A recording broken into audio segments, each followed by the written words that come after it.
Pangeran Jayakusuma.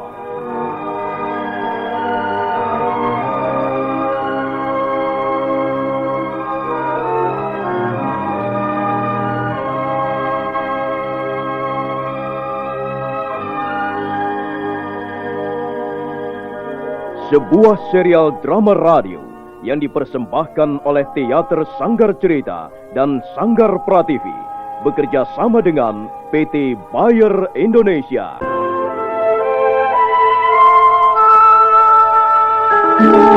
Kisah yang mengungkap sebagian sejarah tanah Jawa ratusan tahun yang silam. Kisah yang ditulis oleh Herman Pratikto kini muncul kembali dalam bentuk drama radio.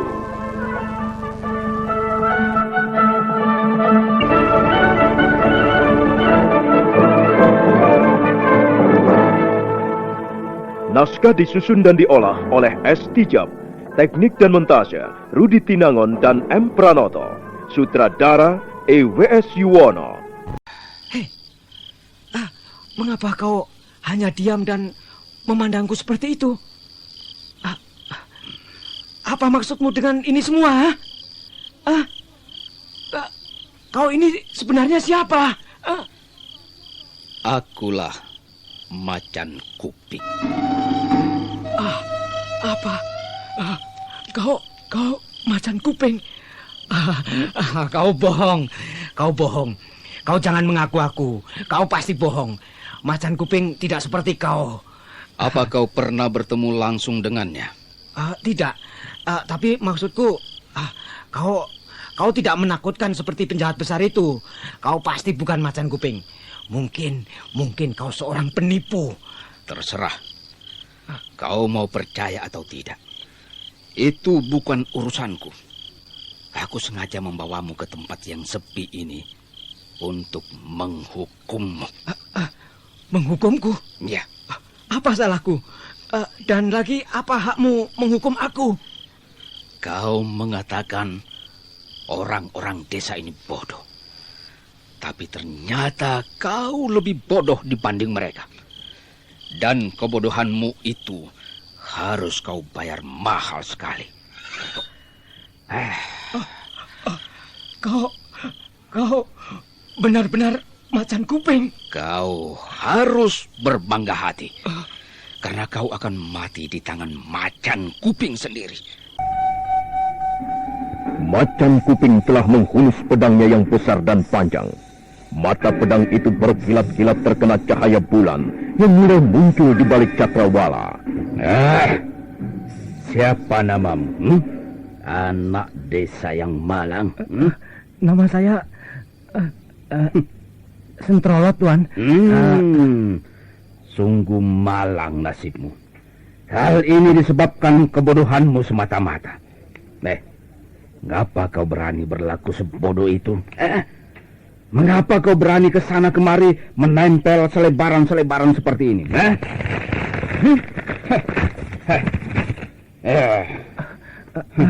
Saya melakukan itu untuk mencari uang, Tuan. Saya dibayar 10 beribil untuk 1 lembar pengumuman.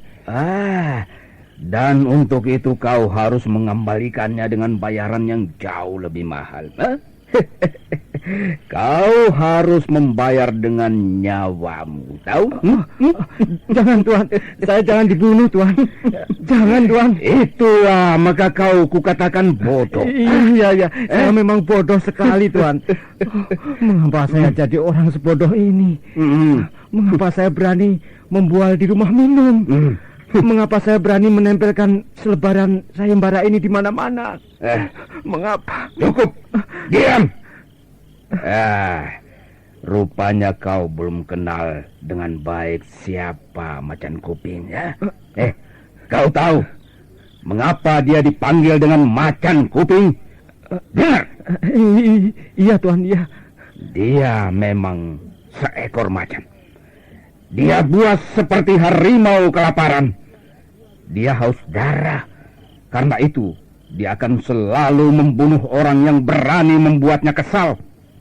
Dan dia mendapat julukan Macan Kuping karena dia selalu memotong kuping korban-korbannya. Ampun Tuan. Sekarang kau tahu Sentrolot. Kau sudah berkenalan dengan macan kuping. Kalau saja kau bekerja seperti biasa, bertani atau beternak seperti orang-orang desa lainnya, dan tidak lancang tanganmu menempelkan selebaran sayembara itu kemana-mana, kau tentu tidak akan berurusan langsung denganku. Ampun Tuan, ampun. Saya mengaku bersalah. Sentrolot, katakan, siapa saja teman-temanmu yang berani ikut-ikutan mencari uang brebel dengan jalan menempel selebaran sayembara ini? Katakan! Di desa Seganggang ini ada beberapa orang, Tuan. Iya, katakan siapa namanya dan di mana rumahnya. Tumbila. Cukup satu orang saja. Di mana rumah temanmu itu? Di sebelah balai desa, Tuan. Di seberang tegalan yang banyak ditanami palawija. Bagus. Nah, sekarang kau akan membuktikan bahwa nama macan kuping memang pantas ditakuti. Jangan. Pangeran Jaya Kusuma. Kalau kau masih punya orang tua, alangkah kasihannya orang tuamu itu, Sentrolot. Tapi salahnya sendiri. Mengapa dia tidak bisa menjadi orang tua yang bijaksana?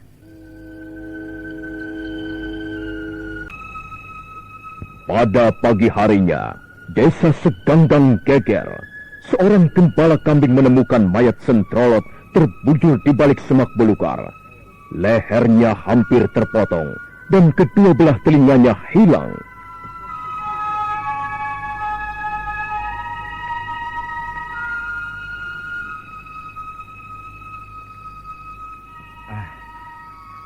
Maaf, saya tak bisa menyediakan apa-apa. Orang tua saya pergi mengunjungi seorang famili yang sakit di desa sebelah. Iya. Saya hanya bisa menyediakan segelas teh pahit. Mari silakan minum. Terima kasih. Ini sudah lebih dari cukup. Iya. Rumah kepala duku Seganggang tidak begitu jauh dari sini, Tuan. Ya, sebenarnya saya agak sungkan malam-malam begini pergi menemui kepala duku. Iya. Tapi saya ada keperluan yang amat penting. Jadi bagaimana? Tuan bermaksud menunda hingga besok pagi? Itu tidak bisa saya lakukan. Saya harus menyelesaikan urusan saya malam ini juga. Oh, sepertinya penting sekali. Soal apakah? Soal ini?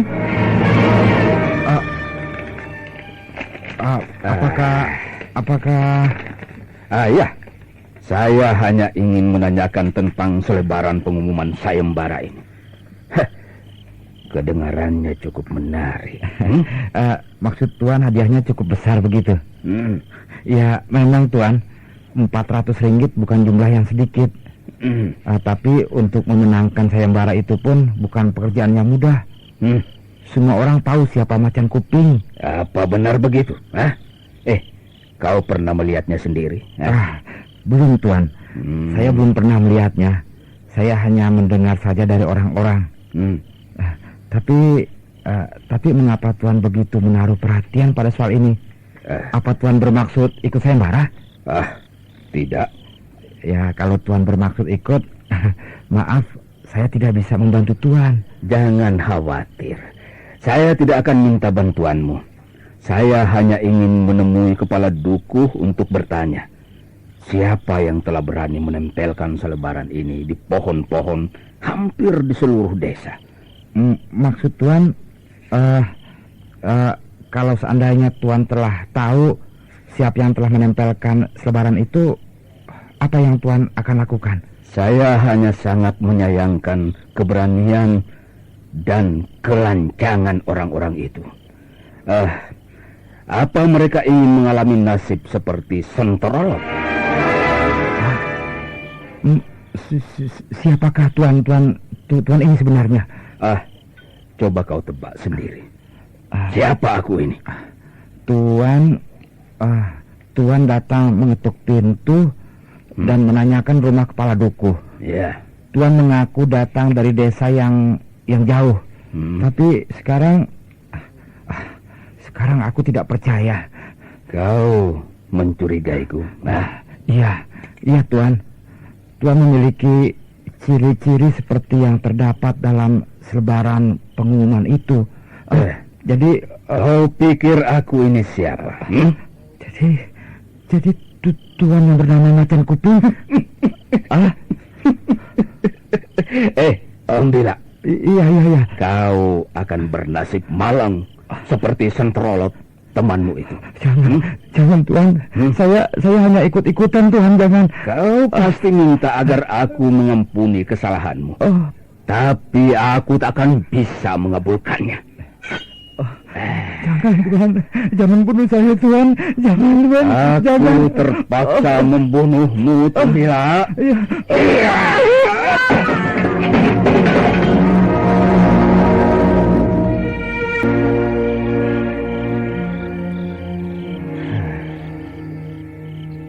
Kukira 2 nyawa cukup untuk menjadi peringatan bagi siapa saja yang ingin menentang Macan Kuping.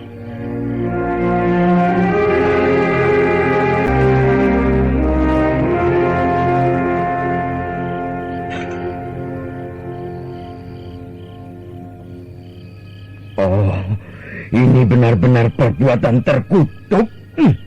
Baru pertama kali ini sejak menjadi kepala dukuh Seganggang, aku melihat pembunuhan paling keji yang pernah dilakukan orang. Pak, sekarang warga desa semakin ketakutan, Pak. Pasar sepi dan hubungan menjadi sulit. Iya. Macan Kuping itu sebenarnya siapa ya, Pak? Kau mau tahu? Dia iblis dari neraka jahanam.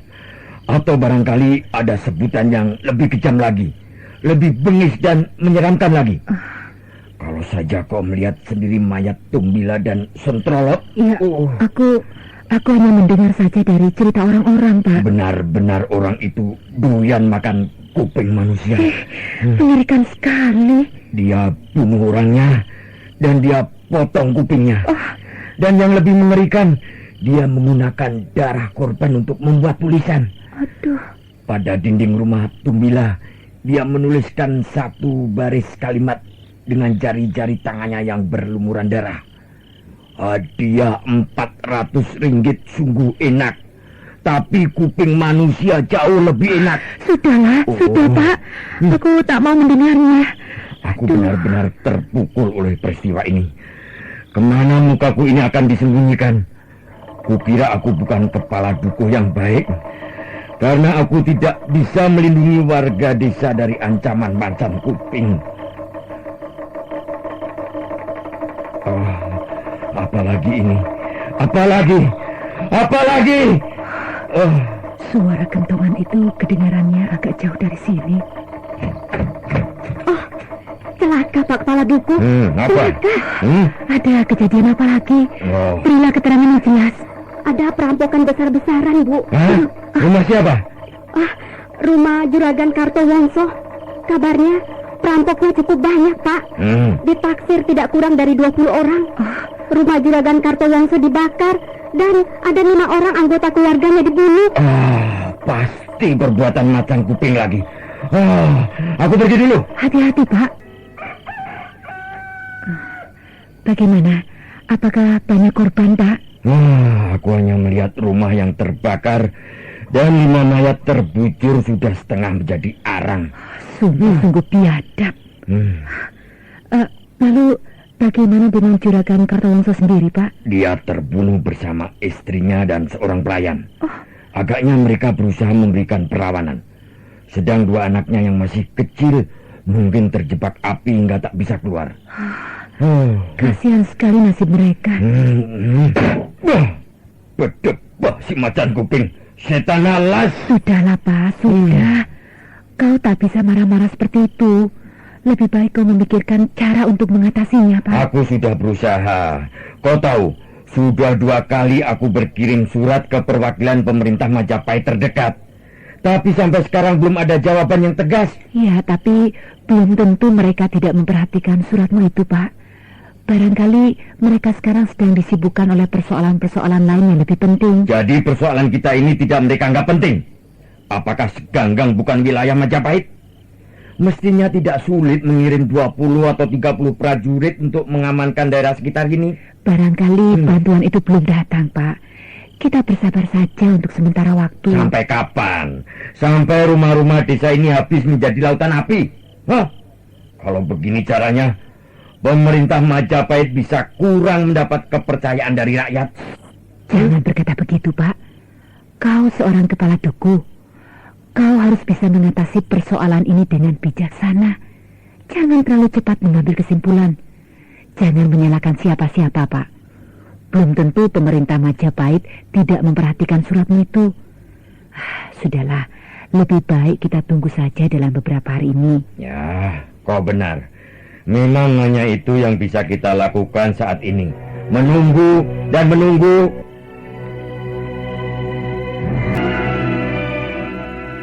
Pagi harinya, setelah peristiwa perampokan di rumah Juragan Kartawangsa, nampak rombongan orang berkuda keluar dari desa Seganggang.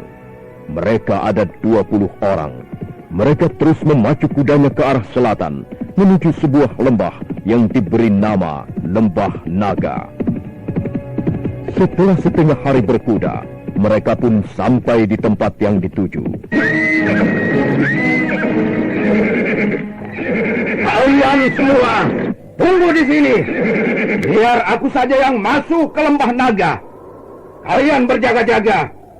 Kalau sampai ada tanda-tanda yang mencurigakan, segera kirimkan isyarat padaku. Nah, aku pergi dulu.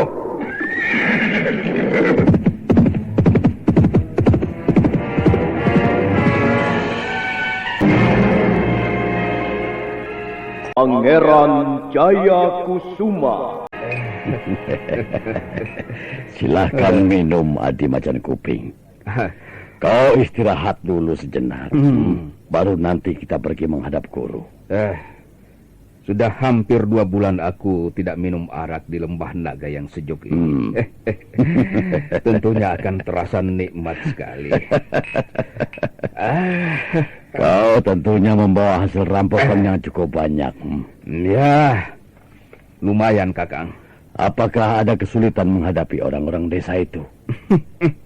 Kesulitan yang hampir tak ada artinya. Syukurlah.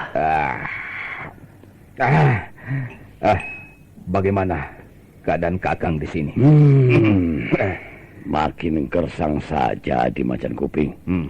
Lembah yang dulu ramai dipakai lalu lintas ini sekarang menjadi senyap. Iya. Sudah 8 hari tak ada seorang pun lewat. Lembah ini telah menjadi momok bagi mereka yang membawa barang-barang berharga. Dan momok itu siapa lagi kalau bukan Kakang Macan Ireng sendiri?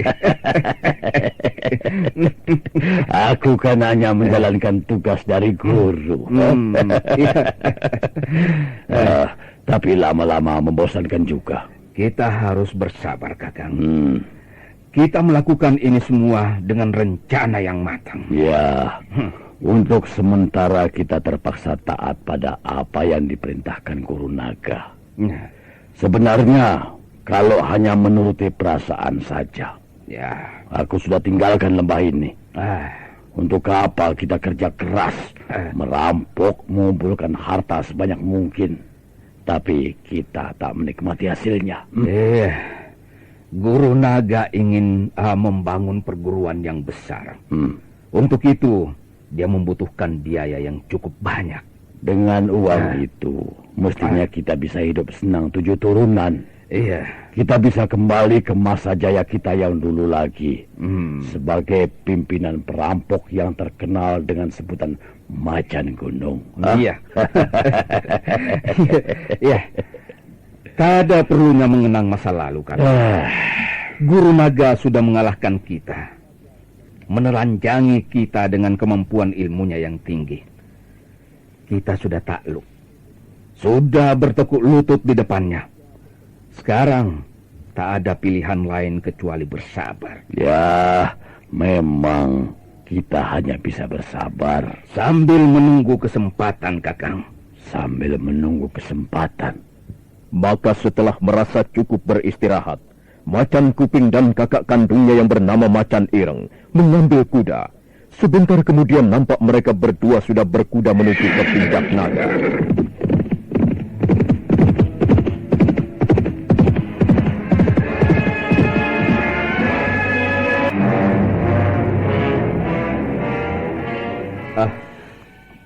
Maaf, Guru. Saya datang agak terlambat. Tapi saya dapat membawa hasil rampokan lebih banyak dibanding bulan kemarin.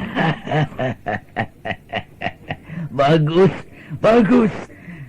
Dan kau Macan Ireng, mana hasilmu? Peruntungan saya lebih sedikit dibanding Adi Macan Kuping, Guru. Maksudmu? Lembah Naga sekarang tidak seperti dulu lagi. Lembah Naga sekarang mulai sepi.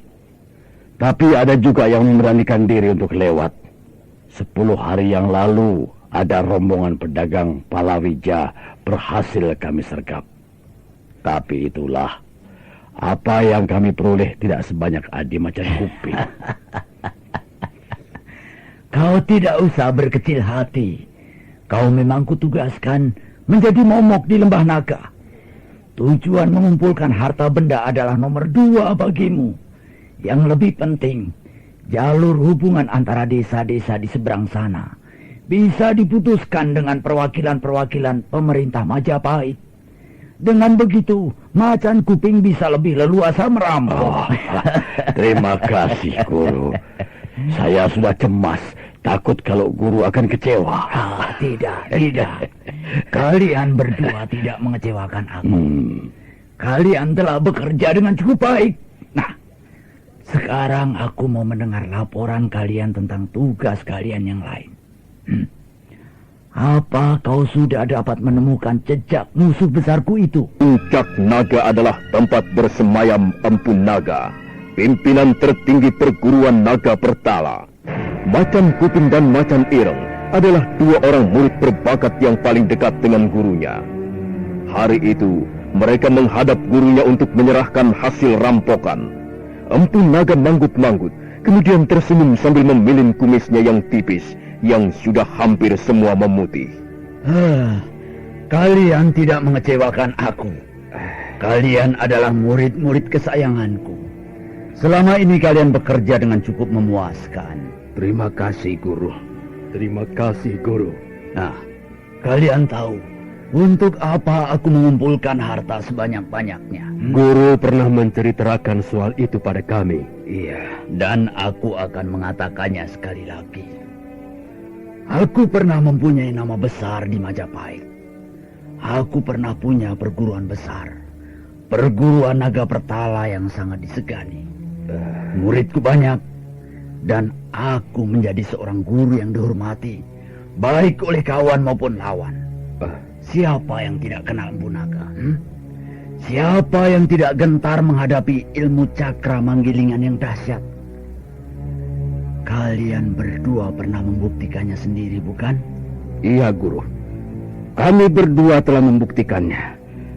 Kami pernah bertempur melawan Guru. Dan Guru dengan mudah membuat kami bertekuk lutut.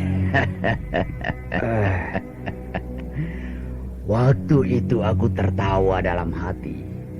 Aku tahu kalian berdua mempunyai ilmu yang hebat. Tetapi aku yakin kalian tidak bakal bisa mengungguli kemampuanku. Tapi aku urungkan membunuh kalian. Aku merasa sayang melihat bakat kalian yang besar. Karena itu aku tarik kalian menjadi murid-muridku sampai sekarang ini. Macan Kuping. Iya, kau Macan Ireng. Iya, Guru. Sekarang akan kuceritakan padamu apa yang belum pernah kuceritakan selama ini. Tetapi kalian harus berjanji merahasiakannya. Kami berjanji, Guru. Nah, coba lihat, perhatikan. Apakah aku ini seorang manusia yang lengkap? Maksud Guru? Kalian tidak melihat kekurangan yang ada pada tubuh ini? Kami melihat, Guru. Dulu aku dilahirkan ke dunia ini dengan anggota tubuh yang lengkap, utuh seperti bayi-bayi yang lain, dengan 2 belah kaki dan 2 belah tangan. Dan sekarang tanganku tinggal sebelah. Aku telah menjadi orang buntung. Aku telah menjadi orang cacat seumur hidup. Kalian bisa melihatnya, bukan? Bahwa Empu Naga, pemimpin kalian, adalah manusia yang berlengan hanya sebelah. Kami melihatnya, Guru. Ya, kami melihatnya. Sudah sejak lama kami melihatnya, tapi kami tidak berani menanyakannya. Dulu aku memimpin perguruan naga Pertala dengan kedua belah tanganku. Tetapi kemudian 2 orang itu datang dan membabatkan pedangnya hingga lenganku terputung sebelah. Mereka adalah musuh-musuh Guru. Iya, mereka adalah musuh-musuh besarku. Suatu ketika, aku harus membinasakan dua-duanya. Waktu itu, kami bertempur dengan sengit sekali. Kemampuan mereka memang cukup tinggi. Dengan jurus-jurus aneh, mereka memberondongku terus-menerus. Dan akhirnya aku mengalami nasib sial. Sejak itu aku membubarkan perguruan naga Pertala. Aku lalu mendekam selama 5 tahun. Nah, saudara pendengar, bagaimanakah kisah selanjutnya? Silakan menunggu kelanjutan kisah Pangeran Jayakusuma ini pada episode berikutnya, yang dipersembahkan oleh Revagan, tablet anti flu buatan Bayer, manjur dan cepat kerjanya. Sampai jumpa.